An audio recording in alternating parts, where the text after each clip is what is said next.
Hey guys, and welcome back to another Trekyards behind the scenes of Discovery video. That's what we're going to call these, I guess. Yes, Behind the magic. I'm that Captain Foley. that's a Star Wars CD I had behind the magic, and Shh. I'm Connor Cockings. And today, you guys might know, or at least recently, they released a new behind the scenes video with so many amazing tidbits, and we are looking at a lot of that stuff because, Mm. boy, is it a lot to process, and it's all Star Trek. So, shit, what are we looking at today?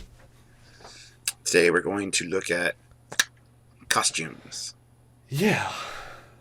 So there's two pictures. There's a collar shot. We know there's a Mhm. collar, which is interesting in itself, and a slightly lower down shot where you see these sort of corner tube things. It's got a zip and then the delta. So two good shots where you actually get a sense of it. What do you think, Mhm. Stuart? Well, like I said, my first initial reaction was Kelvinish, but then I'm looking at it, looking back at these stills, and these paused it a few times myself, and I'm thinking this uniform might not be representative of the everyday Starfleet uniform. This looks more like a dress uniform, much like the Marines when they have their black or white Yep. jackets with the gold piping for special occasions. Yep. Maybe that's what this is. Maybe this is the launch of Discovery. This is. It would be like them Hmm. in this reveal to just give us a glimpse of something that we think we don't know what it is, and then it's not that at all. And I think that's the case in this circumstance. 1,000% agree. Although my first reaction was, "Oh, nice, it's tied to the NX-01 blue." That was my first Yes? reaction, Yeah. because they picked blue for a reason. This timeline, so why would you Mm-hmm. suddenly swap to gold, whatever? So maybe that's the last thing that gave out was keeping it blue, and that's whatever. But I completely agree. I think this is a duty uniform. Um, Even the high com- collar represents that, in yeah, my opinion. I, completely. I think the best way of them showing something that, because with any film you can't show everything. We need to show something. So show the non. You show a uniform, but not the main uniform, and we're all thinking, oh, it's a uniform. Yes, but no, which is great, which is perfect, and it's a cool look. Um, I'm interested in the fact that they feel they're going more real with it, because Mm. unlike every other TV show from Star Trek, literally every other show, this is not. This is the first one that's going to be watched in high def from the get go. I don't Yeah. even know if Enterprise was released in high def when it came out. They filmed in high def. I don't even know if there was high def channels to watch it.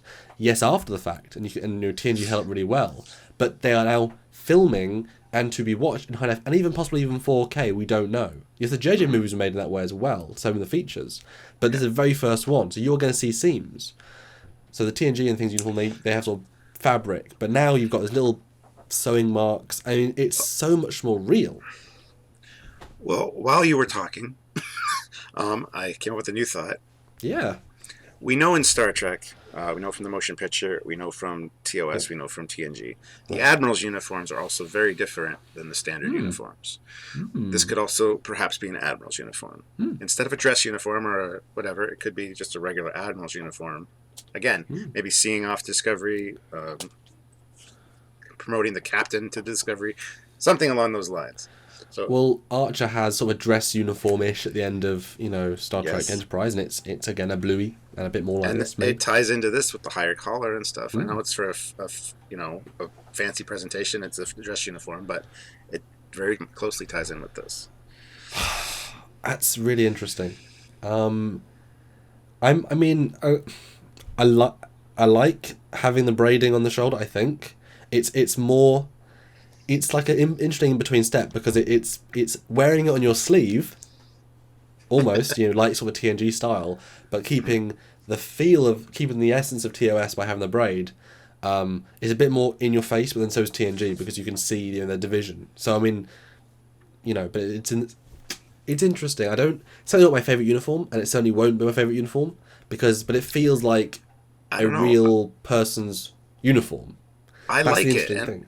I like what I see so far. I honestly do. And to be fair, I like the uniforms from Star Trek Beyond. I really thought they were a good improvement. Hmm. Again, they had a little bit of a higher color too, Oh no, that and was a nice and touch. the away mission jackets. I love. I would want one personally. So there are elements. So me saying that was from the Kelvin verse isn't a bad thing, because I do like aspects of that their uniform code. So, and I think it kind of ties in a little bit with the Kelvin, the USS Kelvin from 2009, that style of uniform, which is supposedly prime timeline. Um, so, and we've also got another picture here, don't we, Samuel?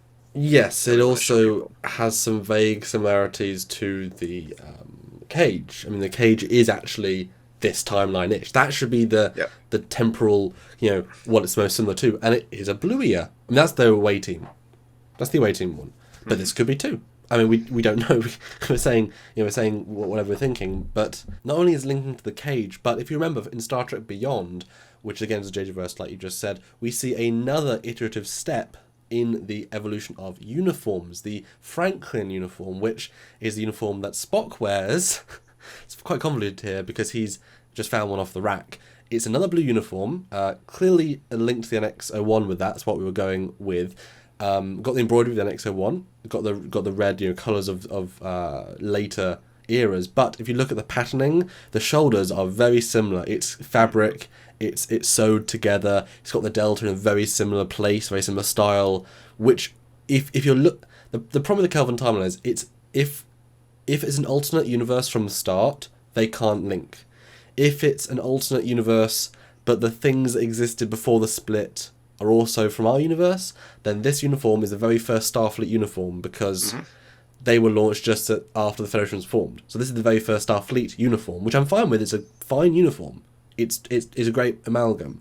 So this would be the closest uniform to, I mean, I've seen Cage, but, in the past, the closest uniform, and that's actually surprisingly similar. It's even got a high collar. So I think they might have taken a Franklin approach, and then just gone from the colours, the raw colour of that to the braid, which would be a natural, I guess, visual cue. What do you think about that, Stuart? Just all info through at you, but what do you think? Yeah, and that's kind of the vibe I got from it because, as we know, 2009, the Kelvin and the Franklin uniforms were prime timeline before the Narada came through, before the divergence in the universe. So technically, they were canon, and But they are very similar to the Cage ones we see, the away mission ones. So I can see why they might do that to tie it in. it's a tricky thing. It's a tricky. Either they ignore the JJ verse prime elements, or they use them because they sort of have to. Yep. That's part of continuity. But the teams that worked on those three films were not as fixated about the details as all of the later teams were. So therefore there are going to be more mistakes, more it doesn't work. So it's like if you base anything off '09, you're building on a shakier foundation. But if that is strictly speaking the continuity of the prime, even if it's only for 1 second, it diverges. It's like saying, unfortunately, if this really does, cause a schism when it comes to how things look. Unfortunately, J.J. Abrams, just because Star Trek is so in need of having internal continuity, without realizing back in 2008 when we designed all this stuff, he's caused this catastrophic, divergence of tech because he thought, let's just make it look different. That which is an incredible concept that one guy choosing one set of designs could radically change because we, the fans, need the continuity to make sense if they're choosing to keep all that stuff. That's a really interesting thought and somewhat worrying, but then again, other people. Yeah.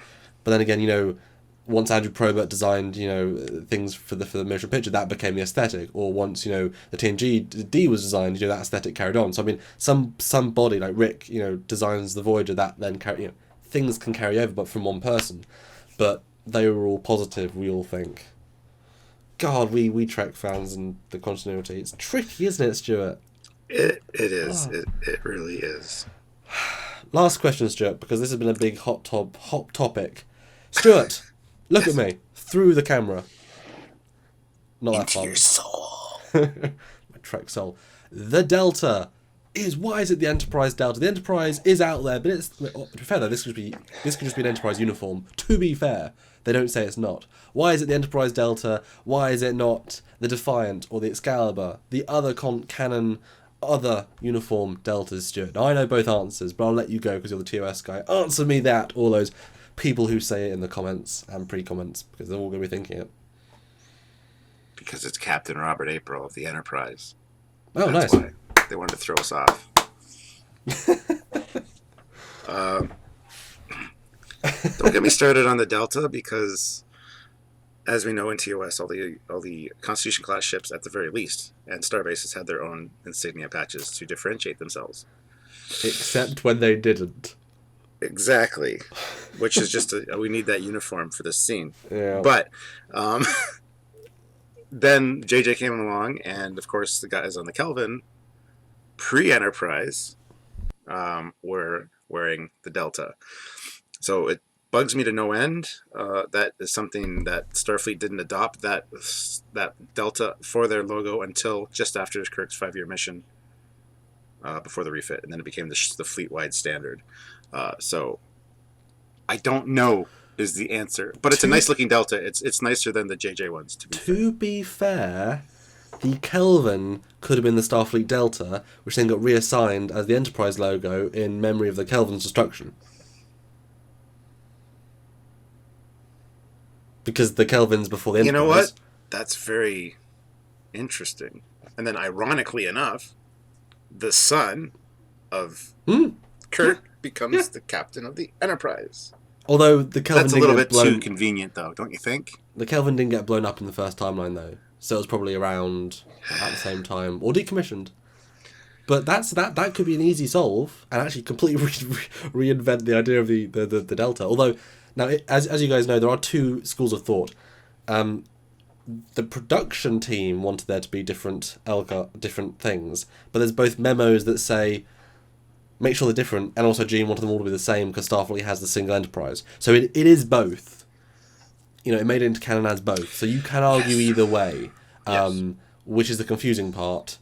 So it is right and it is wrong, and I'm not against this. I'm not either, but the fact that, you know, everyone after the fact had the same Delta meant that in the grand scheme of time, it's always been the Federation aesthetic. You know, even up to 29th century on the Aeon and things, it's still got, you know, for the most part, recognisably that sort of shape, rather than, say, the Defiance logo. So it's an iconic piece, and I guess you can re-retcon that. Again, there's both ways in the continuity. They could double re-retcon back and say, no, it was Federation first, but the Enterprise made it famous, then it stayed famous. Yeah, I mean, there's like we say all the time, there's explanations for everything, and we love finding them. It's fun, and we do a good job of doing in-universe things, but it still bugs me a little bit. And you are right, the Kelvin did come first, and the Franklin has it. So I mean, the Franklin has it on the shoulder and on the you know, communicator non-communicator thing. So I mean, it exists before that for two equivalent prime universe things, and so JJ made that retcon back. If that's the prime universe, or if it's divergent timeline, then not. But we'll see how they play it. And, anyway, guys, I guess we've outfitted you with all the facts we need to about the new outfits in Star Trek Discovery. At least one of them, because they've been very cleverly coy about it. And which could be the standard, which could be an admiral's uniform, which could be a dress uniform, which could be a temporal agent from the future's uniform. We don't know the storyline. So speculation will run rampant for a long time, but we love doing that kind of stuff here. Section 31, Work B, Worker Crew, Chef, Pet Trainer. It could be Captain Foley's uniform. It could be Captain. It could be. Because we've been asked to do cameos on the show. Are you in Discovery? Are you in Discovery? Sure. What? I know you weren't supposed to tell them that yet. I didn't know. Tell me that first. Well, it's just it's like an hour and a half from my house. Oh, they needed somebody. They knew it was a look. Anyway, guys, as I said, I'm Captain Foley. But like the video, subscribe to the channel, share this video, and we'll see you next time with more behind-the-scenes Discovery news. Anyway, say goodbye, Commander. Sorry, I didn't let you say your name. It's fine. I am Commander Coggins. And I'm Captain Foley. Bye, guys. Bye, everybody.